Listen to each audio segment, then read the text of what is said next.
Hey guys, this is Anita. Welcome back to my channel. Today's video is my review of Rain Wild Chronicles, fourth sub-series in Realm of Elderlings world. I have unpopular opinion about this series. I liked it. Many people say they don't like this. This is their least favorite and they say it's not Hob level, but I disagree with it because Hob's character work and character interactions are still top notch. World building may not be as huge as what we got in the first three sub-series, but it is still good. Hob managed to connect so many elements we have seen in those sub-series, and she gave more details on magic system. And the best part of this sub-series is her exploration of themes like identity, sexuality, freedom, and our right to make choice, especially for women. That's where Rain Wild shined. Most of these themes are close to my heart. I related so much to them. That's why I appreciated Rain Wilds as much as Farseer and Tony Man. Even for people who like this series, say that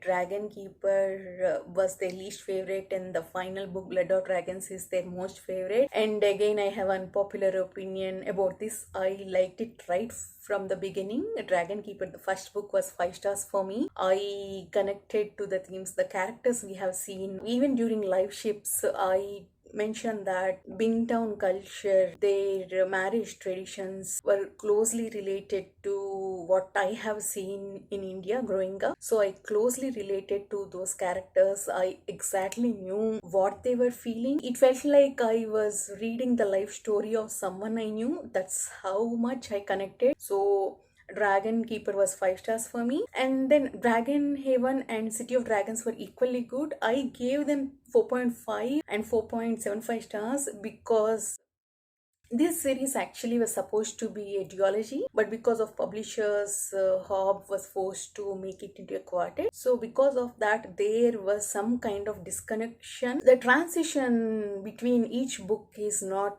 seamless. Dragon Keeper and Dragon Haven were supposed to be a single book, but because of that division, we have seen the similar things we saw in Dragon Keeper again in Dragon Haven. So that's the reason I gave it 4.5, and City of Dragons, somewhere pacing was off. That's why I gave it 4.75 stars. Very small reasons. Final book, Blood of Dragons, was my least favorite. I mean, it's still good. I gave it 4.25 stars. I liked it. We got so much world building and so many details of magic system, but because of giving them more time, there wasn't much scope for characters. I was little unsatisfied with one character's arc. That's the reason I liked it little less. Overall, I give this series 4.5 stars. In terms of thematic elements, it was 5 stars for me, more than live ships. This series is mostly set in Rain Wilds. Rain Wilders were tasked to look after dragons once they're out of their cases, but they struggle to provide food for them. They can't even provide space for them to grow. Dragons can't survive in cold weather. They need hot weather, so they decide to send them away to some place where weather suits them and where they get plenty of meat. Since dragons can't go by themselves,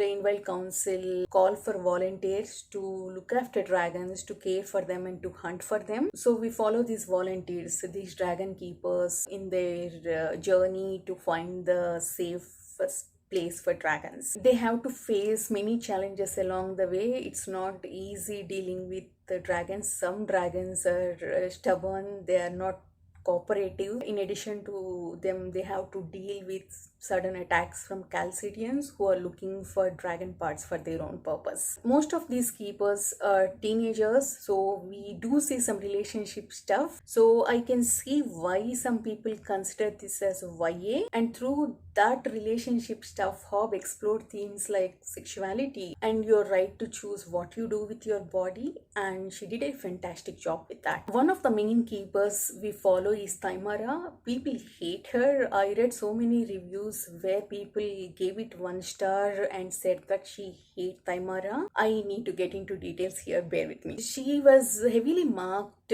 since her birth. In live ships, we have seen that some babies born heavily marked in Bingtown and Rain Wilds, they won't survive for long. Even if they survive at that time during birth, they leave those children. In this series, we get what exactly that means. Taimara born with that heavy markings of Rain Wild people, so midwife takes her into the forest to leave her, but her father follows the midwife in secret and brings the child back. He raises her. Taimara's mother hates her. I mean, she doesn't at least show her love because of society's pressure. Rainwilders believe that it's waste of resources to bring up a child like that, because they cannot reproduce, they cannot give birth to more children, because they will be heavily marked in turn and they won't survive, and heavily marked people can't survive long, beyond 20 maybe. So they think it's waste of time. They consider these kids as abominations, but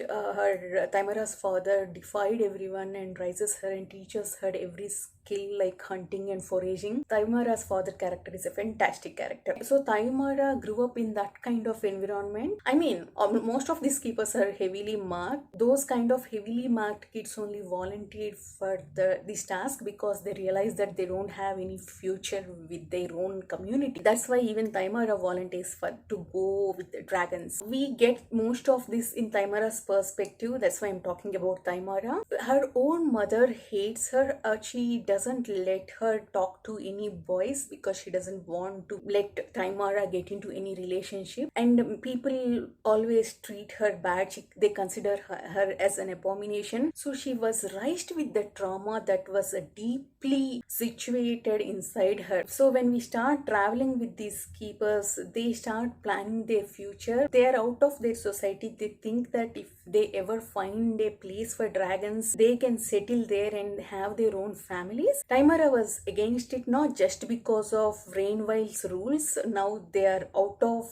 Rainwild cities. They are traveling to a new place, but even then she's not ready to accept. She faced that struggle herself. She doesn't want to put a child to that kind of struggle. I completely understand her trauma. She doesn't want to have any babies, so she doesn't want to get into any relationship. She just want to take care of her dragon, that's all. Two guys are interested in her, so people complain that there was lot of this love triangle stuff. First of all, that's not a love triangle. She says no to both of them. She just wants to be friends with them. How is that a love triangle? Okay, even if that is a love triangle, I don't understand why so many people hate her for saying no, for having the courage to make her own choice. Why? We get all this thematic exploration of reproductive rights in Taimara's POV. So even if you don't connect with that thematic exploration, I understand hating her POV, but hating her, that makes me very sad. No one talks about the guys who are pressuring her to have sex with them. People don't have problem with them. I just want to say that she's thinking about those guys because they are pressuring her. Otherwise, she just thinks about taking care of her dragon and hunting food for the dragon. Anyway, I exactly knew what Taimara was going through. I connected with her trauma. I understood. That's why I did not have any problem with that. I liked the book. It also has amazing cast of characters. Alice, Leftrin, Carson. I liked all these. I think by the end Carson was my favorite character, and there was another character who got huge character development. I don't want to mention name because that would spoil. I think I like this character development more than the character development we got in live ships. We also see some characters from live ships. Some are guest characters. We see them only in couple of scenes, but some play huge role in world building and magic system. Coming to magic system, we got some details on how skill work, how Elderlings magic work, what are these memory stones, how they work, and we also see some connections with Farsi, Rentonim, and what happened in Assassin's Quest and what happened in Fool's Fate with respect to Elderling magic. And we also got more details about Rain Wild's culture. In Life Ships, at least I saw it as some exotic place, but in this series we got into it more deeply. How rich traders live on the lower and sturdy branches, how poor people live on upper branches where they swing with heavy wind. The more poor you are, the higher you go and more dangerous it becomes. And how rainwilders deal with the people who are heavily marked. And we also see corruption in Rainwild Council. At the end of Live Ships, we have seen that Rainwilds allowed freed slaves to come and join them. But in this series, we got more details on them. We see them struggling to survive here. Not everyone treats them equal. They are considered outsiders. And how some of these freed slaves revert to their old habits. There are so many details like this Hob gave us. Another thing I really liked were these letters at the end of each chapter.